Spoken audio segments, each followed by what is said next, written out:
안녕하세요. 김영진 목사입니다. 이 영상은 성경 통독하시는 데 도움을 드리기 위해 마련한 영상입니다. 통독을 하면서 익숙하지 않은 배경과 내용들로 인해 어려움을 겪는 성도분들이 조금이나마 도움이 될까 싶어 마련한 것인데요.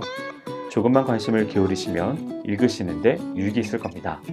그럼 오늘 읽을 부분에 대한 안내를 해드리겠습니다.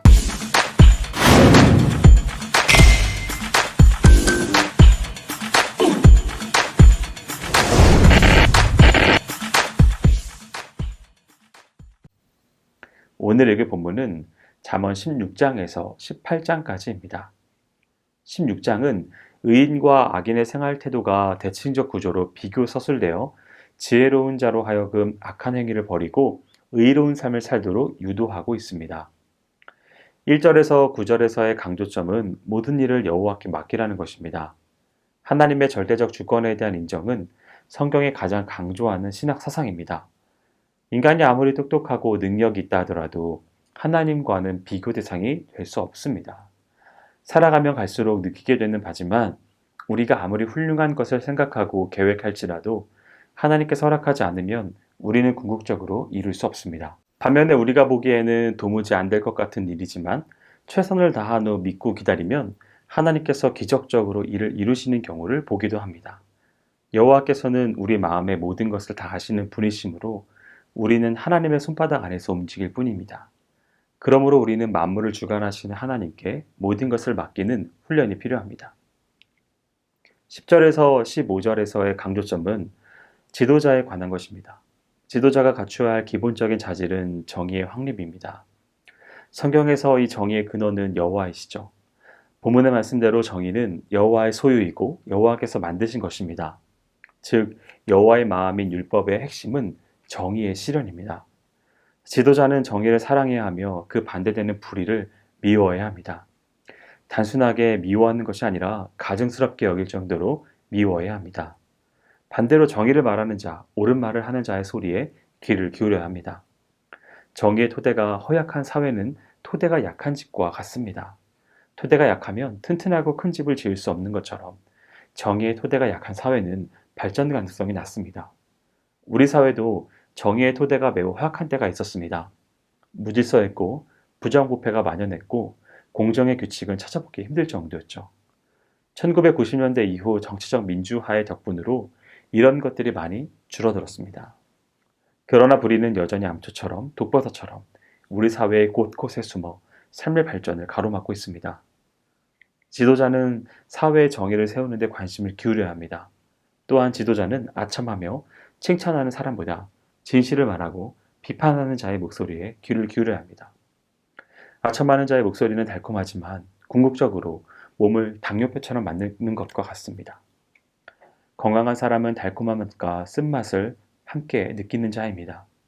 인생의 단맛과 쓴맛을 다 경험해야 성숙한 자가 될 수 있는 것입니다. 16절부터 30절은 지혜와 명철, 교만과 겸손에 관한 잠언입니다. 잠언에서는 일관되게 지혜의 근원은 여호와임을 밝힙니다.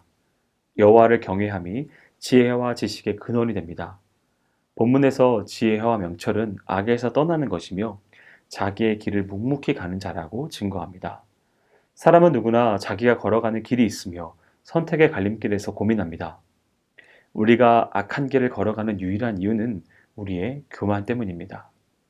그러나 그 길은 패망의 길이요 넘어지는 길입니다. 교만은 자신에 대한 확신으로 신앙이 여호와의 말씀에 대한 확신이라면 교만은 자신의 지혜에 대한 확신입니다. 자본과 자기에 대한 유명세가 재산인 사회에 살아가면서 지혜와 겸손의 삶을 묵묵히 살아간다 하는 것은 매우 어려운 과제입니다. 그러나 본문은 여호와를 의지하면서 겸손하게 자기를 낮추는 것이 참된 지혜임을 가르쳐 줍니다. 17장은 크게는 지혜로운 의인과 어리석은 악인의 비교로 일관되나 작게는 실제 생활에서 부딪히는 여러 삶의 모습과 관련되는 다양한 주제들이 계속 반복되어 등장합니다. 1절에서 6절은 행복한 가정에 관한 잠언입니다. 재산을 두고 벌이는 형제들 사이의 갈등은 어제 오늘날의 일이 아닙니다. 세상이 각박해짐에 따라 그 정도는 더욱 심해졌습니다. 재산 분배와 관련하여 법정까지 가서 소송을 벌이는 기막힌 일은 너무 흔하여 이제 뉴스거리도 안 됩니다. 재산으로 인한 갈등으로 칼부림이 나서 살인 사건으로까지 비화되기도 합니다. 가정의 화목은 재물을 의지하는 것이 아니라 바로 여호와를 의지하는 데서 시작됩니다. 그리고 부모님에 대한 섬김의 자세도 반드시 필요합니다. 부모를 자식의 면류관으로 생각할 필요가 있습니다. 부모를 존경하고 잘 섬겨야 집안의 화목을 이룰 수 있는 것입니다. 부모를 멸시하게 되면 형제간 혹은 자식 간의 사이도 멀어지게 됩니다. 따라서 건강한 가정을 이룰 수 없죠. 즉 가정은 여호와 하나님을 중심으로 섬김과 사랑을 배우는 장소이지 재물에 관심을 두는 곳이 아닙니다. 재물이 중심이 되면 자식들 간에 분쟁이 생길 뿐만 아니라 부모와 자식 사이에도 분쟁이 생기고 하나님과 우리들 사이에도 불화가 생깁니다. 7절에서 28절은 미련한 자에 대한 잠언들을 소개하고 있습니다. 우리 시대에 피해야 할 5가지 어리석음이 있습니다. 첫째는 뇌물입니다. 모든 일에 뇌물이 통하던 시대가 있었습니다. 교통 위반을 했을 때도, 관공서에서도, 심지어 학교에서도 촌지라는 이름으로 만연된 적이 있었습니다. 사회가 민주화되면서 많이 좋아진 것이 사실이지만 여전히 뇌물로 인해 구속되는 사건을 자주 보게 됩니다. 정당한 방법으로 가능함에도 뇌물을 주는 바보가 없겠죠. 정당하게는 방법이 없으니까 뇌물을 주어 부정한 방법으로 일을 이루고자 하는데 문제가 있습니다.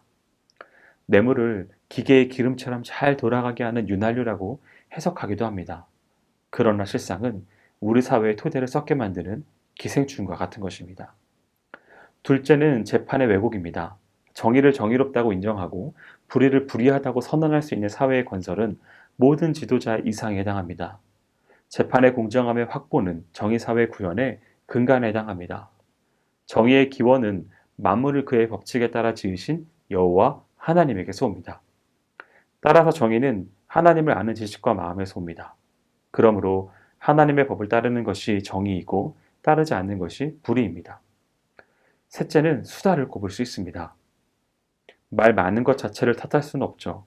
그러나 말이 많으면 실수도 많아지게 되고 남의 험담도 하게 됩니다. 요즘 각종 통신 수단이나 인터넷 공간을 통하여 말을 마음껏 할 수 있는 사회가 되었습니다. 혼자 있어도 인터넷에 들어가면 얼마든지 수다를 떨 수 있습니다. 그런데 이 속에는 수많은 독이 들어있죠. 어떤 약간의 지혜를 얻기도 하지만 대부분의 결과는 무의미한 공허함뿐입니다. 그것은 참된 지혜가 아니기 때문입니다. 참된 지혜는 마음을 다스리고 혀를 다스릴 줄 아는 데서 옵니다. 넷째는 다툼입니다. 다툼의 시작은 작은 것에서 출발합니다. 큰 싸움으로 번지기 전에 다툼을 그만둬야 하는 이유가 바로 여기 있습니다. 다툼을 그만둘 수 있는 것은 마음의 절제를 통하여 얻을 수 있습니다. 이혼에까지 이르게 하는 부부싸움의 시작도 큰 주제에서 시작하는 것이 아니라 작은 것에서 시작됩니다. 마음을 다스리고 말을 다스릴 수 있는 지혜는 마음을 훈련시키는 여호와에게서 옵니다. 다섯째는 거짓말입니다. 지도자가 갖추어야 할 가장 중요한 덕목은 정직과 진실입니다. 그러나 어느 사회이건 지도자의 거짓말은 큰 이슈로 등장합니다. 거짓말은 사람과 사람 사이의 신뢰를 무너뜨리는 암과 같은 것입니다. 신뢰가 무너진 사회는 발전 가능성이 없습니다. 18장도 지혜로운 의인과 어리석은 악인의 삶을 제시하는 금원들의 연속입니다. 1절에서 12절은 17장에서처럼 미련한 자의 말에 대한 주제가 이어집니다. 또한 갈라진 자, 악한 자, 남의 말하기를 좋아하는 자 등의 표현을 사용하여 미련한 자를 보다 구체적으로 표현하고 있습니다. 사람이 다스리기 가장 어려운 것이 입술입니다. 우리나라에서도 지도자의 말 실수는 가장 큰 뉴스거리가 됩니다. 말은 마음에서 나오기 때문에 말은 그 사람 자체를 표현합니다. 말을 통하여 한 사람의 지성, 감성을 다 파악할 수 있어요. 사람이 어리석을수록 말을 제어하지 못합니다. 그 말로 인하여 싸움을 하게 되고 결국 파멸에 이르는 경우를 많이 봅니다. 또한 쓸데없는 말이나 근거가 없는 말을 퍼뜨려 곤욕을 치르고 재판까지 치르며 감옥에까지 가는 경우도 있습니다. 사람이 지혜로울수록 말을 잘 다스려야 합니다. 지혜로운 자의 말은 생명력이 있습니다. 그 말은 시원한 샘물 같아서 우리의 삶을 활기차게 만들며 정의를 세우고 모든 사람들을 의롭게 합니다. 의롭고 지혜로운 말은 사람들에게 감동을 주고 화해를 가져오며 마음을 살찌게 합니다. 13절에서 24절에서는 다툼과 갈등에 대한 주제를 다루고 있습니다. 형제 사이의 다툼, 송사 문제, 말의 중요성에 대한 내용이 주를 이룹니다. 세상을 살다 보면 다툼에서 자유로울 수는 없습니다. 다툼은 가급적 피해야 하지만 어쩔 수 없이 맞게 되었을 때 해결을 위해 재판으로 가는 경우가 있습니다. 재판의 경우 공정성이 가장 큰 문제겠지만 공정하더라도 한편은 이기고 한편은 패하게 됩니다. 물론 둘이 조정되는 경우도 있기는 하지만 서로 이기기 위해 모든 수단 방법을 동원합니다. 그 결과 둘 사이의 감정의 골, 분노와 시기, 질투의 골은 건널 수 없을 정도로 깊어집니다. 특히 유력한 자들 사이에서의 재판은 더욱 그러합니다. 그래서 가급적 피해야 하는 것입니다. 그 방법은 하나님의 뜻 가운데서 해결되도록 하는 것입니다. 가까운 사이, 즉 형제나 공동체 내의 가까운 구성원들끼리의 다툼은 더욱 해결하기가 곤란합니다. 서로를 헛들고 돈을 쓰고 하는 갈등보다는 평화로운 해결책이 될 수 있습니다. 이를 위해 공동체는 기도로 하나님의 뜻을 구하는 자세가 필요합니다. 여기까지 잠언 16장에서 18장까지 성경 통독을 하실 때에 도움이 될 만한 내용을 전해드렸습니다. 혹시 이외에 도움이 필요한 것이 있다면 밴드나 댓글로 달아주시면 필요한 도움을 드리도록 하겠습니다. 그럼 내일 다시 만나도록 하겠습니다. 통독 화이팅 하세요!